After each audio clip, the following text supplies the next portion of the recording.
The blade was already at her throat when Commander Reyes realized she was smiling. Not the desperate smile of someone buying time. Not the brittle mask of a cornered animal. This was something older, something carved from centuries of absolute power. The smile of a being who had never, in her long life, been told no and believed it. Reyes kept the edge steady, 3 millimeters from the iridescent skin of her neck. His hand did not shake. 22 years in the Terran Expeditionary Corps had burned the trembling out of him long ago, had replaced it with something colder and more useful. He breathed through his nose. He watched her eyes.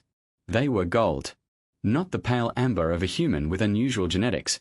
Gold the way a sun was gold, the way fire was gold, the way something burning from the inside expressed itself through whatever opening it could find. The Queen of the Varel Dominion had eyes like compressed stars, and right now those eyes were looking at him the way a chess grandmaster looks at an opponent who has just made a move they find charming. "Commander," she said. Her voice was low, unhurried. The word came out the way a stone drops into still water, complete, self-contained, sending ripples outward without any effort of its own. "You are holding a blade to the throat of a sovereign ruler. In Varel tradition, that is either a marriage proposal or a declaration of war." Behind him, Reyes heard Sergeant Davin shift his weight. He heard the soft mechanical click of someone's rifle safety, one of hers, not one of his. 30 of her royal guards stood in a semicircle at the far end of the throne chamber, still as statues, their long ceremonial weapons held at precise angles. They had not moved when Reyes crossed the floor. They had not moved when he drew the blade. They were waiting for something he hadn't done yet. "It's neither," Reyes said. "It's a negotiation." Her smile deepened by a fraction. Negotiation requires two parties who believe they have something to lose. He took that in without reacting. He had been briefed on Queen Zalval the Undying, ruler of 7 star systems, commander of the largest biological fleet in the known galaxy, ships grown from living matter, responsive to her will, capable of navigating faster than anything humanity had built. He had been briefed on her age, which the Varel counted differently than humans but which translated to something in the neighborhood of 900 years. He had been briefed on her military record, her diplomatic history, her known psychological profile. None of the briefing documents had mentioned the smile. 3 hours ago, Reyes said, keeping his voice flat, your fleet entered the Kepler corridor without authorization. 17 Terran civilian transports are currently trapped behind your formation. One of them is carrying 400 children evacuated from Meridian Station. I know what my fleet is doing. Then, you know why I'm here. I know why you were sent, she said, and the distinction was deliberate. I do not yet know why you are here. In front of me. With a blade you clearly know better than to use. He had come down in a single-person drop pod. No escort, no backup, no comm relay that her systems couldn't intercept. He had landed in the palace's secondary bay and walked through 6 security checkpoints, disarming at each one, handing over everything except the ceramic blade that the Varel scanners couldn't detect because no Varel had ever thought a human would bother with something so primitive. He had walked into her throne chamber, crossed 40 meters of polished obsidian floor while her guard watched him with the particular stillness of beings trained to kill, and he had drawn the blade when he was close enough to use it. All of that had been deliberate. Every second of it calculated. But, standing here now, watching her watch him, he felt the first faint pull of a feeling he hadn't expected. Not fear. Something more complicated than fear. The recognition, slow and unsettling, that he was not the most prepared person in this room. The children, he said. What about them? That's why I'm here. He held her gaze. Not the corridor. Not the fleet. Not the political situation that your advisors and my generals are currently screaming at each other about through a dozen different channels. The children. 400 of them. 8 to 14 years old. They have been on those transports for 11 hours. They are frightened. Some of them have already lost family on Meridian Station. And your fleet is between them and the only safe port in this sector. The throne chamber was silent. Even the air seemed to stop moving. Queen Zalval looked at him for a long moment. Then, she said, simply and without any inflection at all, try taking it. He didn't move. Neither did she. The blade held its position, and her smile held its shape, and somewhere behind him Reyes heard Sergeant Davin stop breathing entirely. The opening move had been made. Everything that followed would determine whether 400 children went home. Reyes had expected defiance. He had prepared for it, mapped out every branch of the conversation that started with resistance, run through them during the 9-hour transit aboard the Constance until the paths were as familiar as the layout of his own quarters. He had not prepared for something that felt less like defiance and more like an invitation. "Try taking it," she had said, and now she was watching him with those gold eyes to see what he would do with the words. He lowered the blade. Not because he was backing down. He lowered it slowly, with full control, and slid it back into the sheath at his forearm in one practice motion. He kept his eyes on hers the entire time. When the blade was secured, he straightened, clasped his hands behind his back, and waited. Something shifted in her expression. The smile didn't disappear, but it changed, the way a fire changes when you add a log rather than take one away. It became more serious, more attentive. "Explain," she said. "You already know I can't take the blade by force," Reyes said. 30 guards, your own abilities, a room designed to your advantage. I'm one man with a ceramic knife. If I try to cut through you to some outcome you don't choose, I fail. If my fleet tries to push through yours in the corridor, they fail. Force doesn't work here. It never did. Then, why bring the blade at all? To show you I understood that. He let that sit for a moment.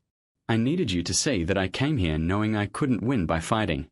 That's the only way this conversation was ever going to be worth your time. She studied him the way an academic studies a text they've read before in a different translation. Looking for changes. Looking for what was new. Most of your predecessors, she said, have tried to impress me with strength, weaponry, Fleet formation. political leverage. One particularly determined general tried to threaten my homeworld. I read about him. Then, you know how that ended. He's listed as missing in action, Reyes said. The official record says his ship had a navigation failure. Navigation is very difficult near a gravity well, she said pleasantly. He absorbed that without comment. I'm not here to threaten you. I'm here because you made a move that requires a response, and every response my government is considering right now is wrong. You know it. They don't yet. Her head tilted slightly. It was the first involuntary movement she'd made since he walked in. And you do. I know that you don't need the corridor, he said. Your fleet can navigate through contested space without using established lanes. You've done it before. This isn't about transit rights or military positioning. This isn't a territorial message. You put your fleet there on purpose, in exactly the most disruptive position possible, and, then, you waited to see who came. The silence stretched. And, here I am, he said. Behind him, he heard one of the Royal Guard shift, not the nervous shift of someone uncertain, but the deliberate movement of someone who has just received a signal they were waiting for. He didn't turn. He kept his focus on the Queen. You have a theory, she said. I have a question. He paused. What did the Varel Dominion lose at Meridian Station? The temperature in the room dropped.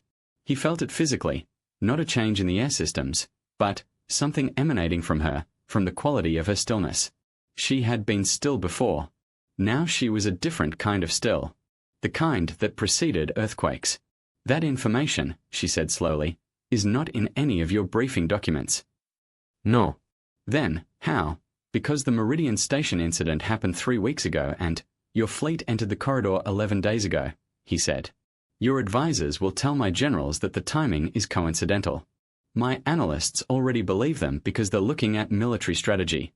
I'm not. He kept his voice even. I'm looking at 900 years of recorded Varel behavior, and, in 900 years, you have never moved a fleet without a reason that mattered to you personally. The gold eyes held his.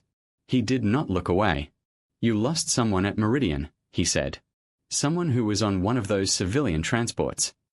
The silence after that was enormous. It filled the throne chamber from floor to vaulted ceiling, pressed against the walls, settled around the 30 still guards who were no longer watching Reyes with professional neutrality but with something rawer and more dangerous.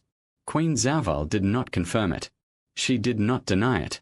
She simply looked at him for a long time, and, in that looking he saw something he hadn't expected to see in those ancient, burning eyes. Grief. The Solace transport, he said quietly. It was carrying diplomatic passengers. The manifest was sealed, but the trajectory matches. It was heading to Meridian when the station was hit. She stood. She rose from the throne slowly, and she was taller than he'd realized, nearly a head taller than him, built along lines that suggested something between regal and dangerous, dressed in something that moved with her like water following a current. She walked toward him and he held his ground, because he had come too far to flinch now, and she stopped 2 feet in front of him and looked at him directly for the first time without the distance of the throne between them. 400 children, she said. Yes. On those transports. Yes. She was quiet for a very long time. One of her hands rose, long fingers, that iridescent skin, a single ring on the index finger that held a stone the deep red of old blood, and touched the place at her throat where his blade had rested. Not dramatically. Absently. The way someone touches a scar. The children will be released, she said. The corridor will open within the hour. Reyes exhaled slowly, keeping his face composed. Thank you. Don't, she said sharply. Then, quieter, don't thank me for something that should not have required a human with a ceramic knife to come ask for in person.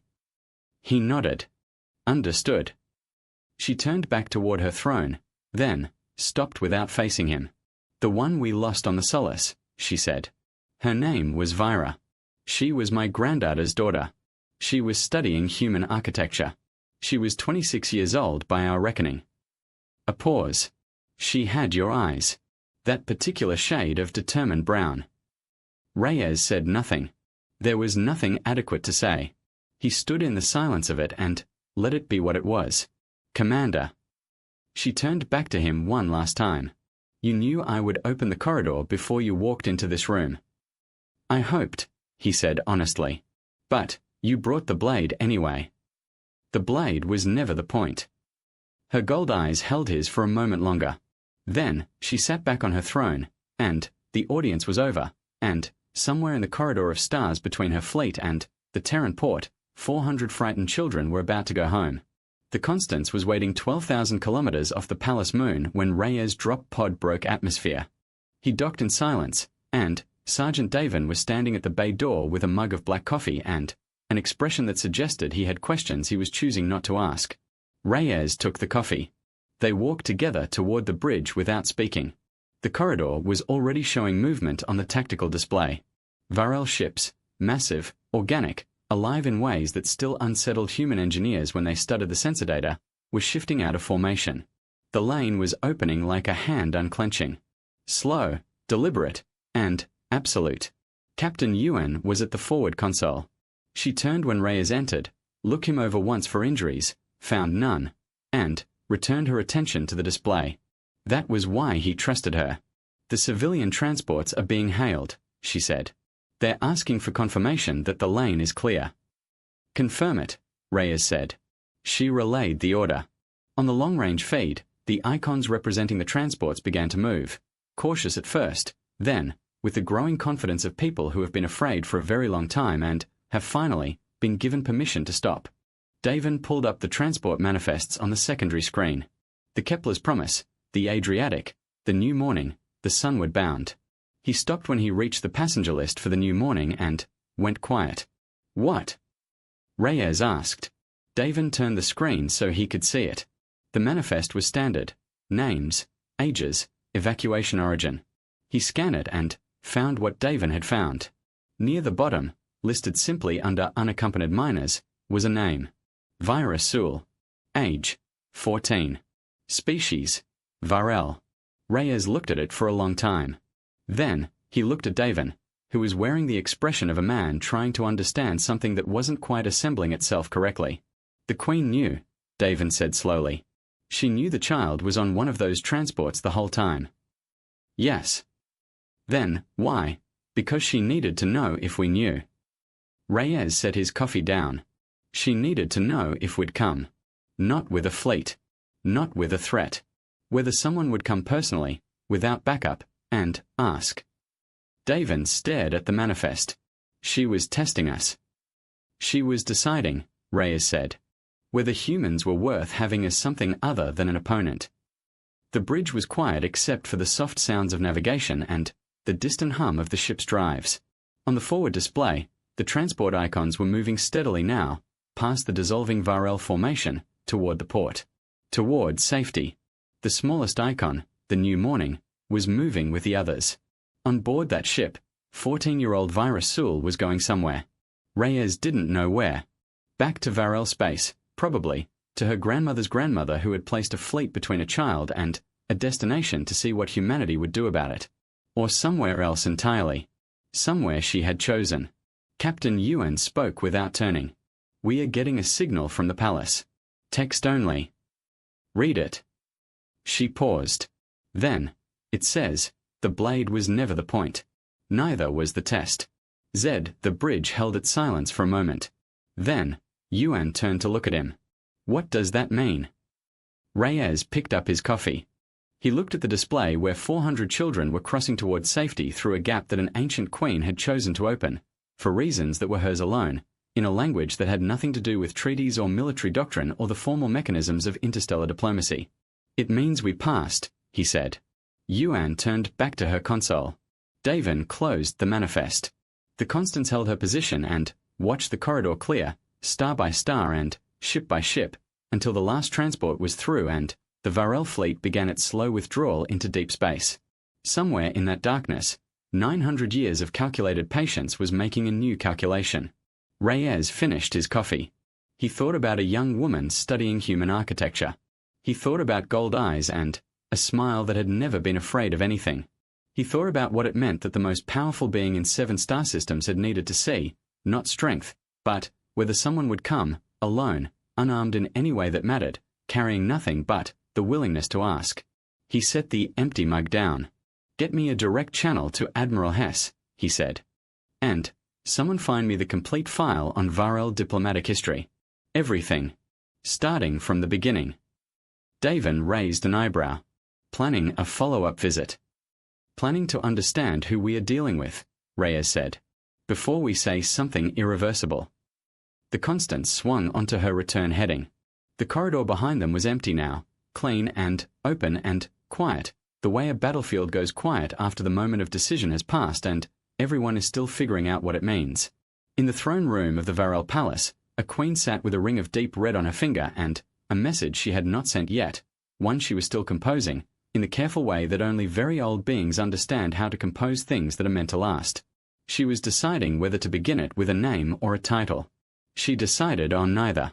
She began it with, "In 9 centuries, you were the first to bring a blade you never intended to use. We should speak again." She sealed it. She sent it. She did not smile this time. She did something rarer. She waited to see what would come back.